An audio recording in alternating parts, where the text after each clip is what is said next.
Hello and welcome. Now, I'm a firm believer that you can be a fan of something without ever liking or even seeing the original medium as intended.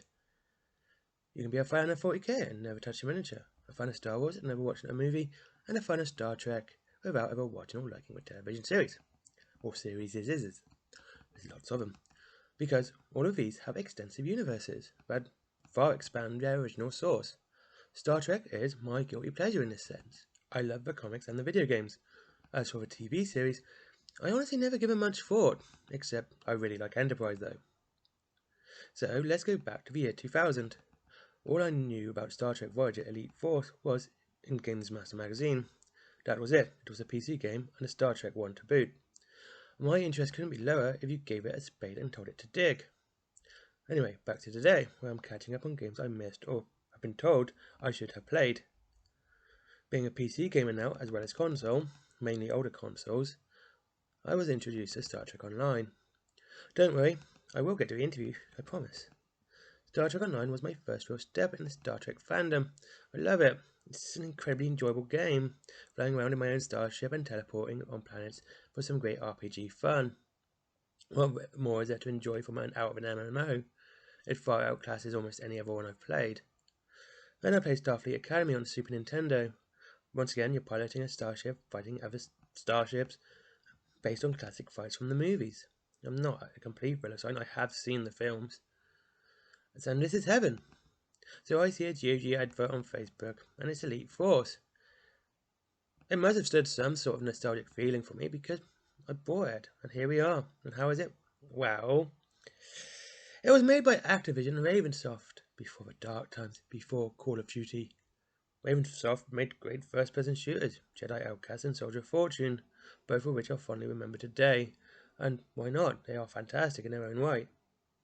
So, they took the formula of great FPS and added in Star Trek, Voyager, and you get Elite Force, where you play as Ensign Moreau. After Captain Janeway realised being stuck in space isn't a great, and you may need an elite team, so who doesn't die when looked at funny when wearing red shirts. And that is a great way to aid survival for your stuck ship. So, after Voyager gets trapped, you're on a mission to rescue it and get it out of trouble. For doing this, you take place in several different and varied locations with different gameplay styles, including stealth. Well, I assume it's stealth. It says you have to be stealthy, but I shot everyone anyway. I think stealth was an option. At least I think it was. In between levels, you walk about the Voyager. This is fan service. There's nothing less to say about your enjoyment of these parts will greatly depend on your enjoyment of Star Trek. I'm not a fan, so what I told you was true from a certain point of view. Okay, that's my last Star Wars quote, I promise. It is fun, and everything works well in the main game I'm talking about now. And it shows when the controls work this well, the quality of the game goes way up. Though there is time in the Voyager parts was fun when you got to kill the holodeck and kill Klingons. Again, it is kind of a bit of filler, and that's all this part is for, because the game is incredibly short. I mean, it's easily finished in 10 hours. You know, it's not a hard game, and it's not a long game. But it's fun. It's enjoyable.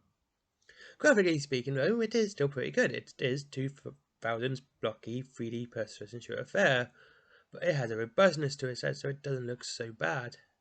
The texture on most levels and especially the Borg levels, are amazing and really add this depth and dark atmosphere to Elite Force. It also makes it a horror game at these times. It has a level of suspense and grimness which is just something else, not something you'd expect from Star Trek at least. Well, like I said, I've read most of the comics and played the video games, so they don't tend to have that darkness they might do in the TV series. I am not that geared up on it. I have people who tell me otherwise. They'll probably tell me here too.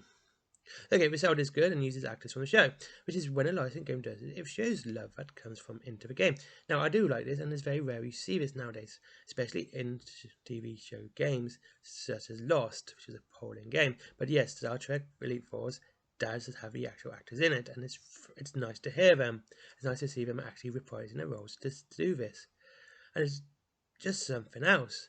And the music is also from the show, and it's good, and it's crisp, and it is top tier. Take a break from my script there just to add that part, just to tell you this part too. So yeah, I have a script apparently, and I do read it. Anyway, Star Trek Elite Force is a game made from love, and it shows throughout, and it really does. The main levels and the shooting is fun, frantic, and full of energy, though it does slow down when you walk about Voyager, but that is for the fans. Of course, it's for the fans, and it's quite fun and it's enjoyable in its own right. I mean, I didn't find it that enjoyable. I can see why people would like it and be like all squealy and like, yeah, man, what is yours? It's so great, and that's about it. But yeah, the shooting is amazing. I really enjoy it. It's some of the best shooting I've seen in a game for so long. And well, here's the thing. I got this off GOG and I had no problems running on Windows 10. There has been no modding, tweaking, or anything required to get it running. Even running it in Windows modes to record it was quite simple. So yeah, honestly, I think it's on sale right now on GOG.com, and I really would go out and get it. It's a fantastic game, and I think anyone who enjoys first-person shooters should at least give it a go. And there is a sequel, Elite Force 2. I have not played that yet. I will be hopefully playing that soon. But again, Star Trek Voyager Elite Force is a fantastic game, and it's really worth playing. There's so much good to it. The graphics are good for its time, but they haven't aged so badly like many 3D games have lately. The gameplay is absolutely mental. It's frantic. It's energetic. The levels are so varied, and they just go from one thing to another. The enemy AI is pretty good when it's not swarming you. Yeah, that's the thing. The enemy AI has a problem of swarming you, so you can just run back to like a tight corridor, and they'll just line up, and you can just swat them out of the way. And the other problem I have is with the Borg. Now, the Borg have this mechanic where it can become immune to your weapons. Now, this sounds really good, except you get the eye modulator early on, and that just takes that away. It means you can kill Borg all the time. Now, the other problem is that this weapon uses the same weapon as your phaser rifle. So the ammo for this isn't that scarce either. So when you hit the Borg weapons, you have this weapon, which is fantastic against Borg, and it takes away that mechanic.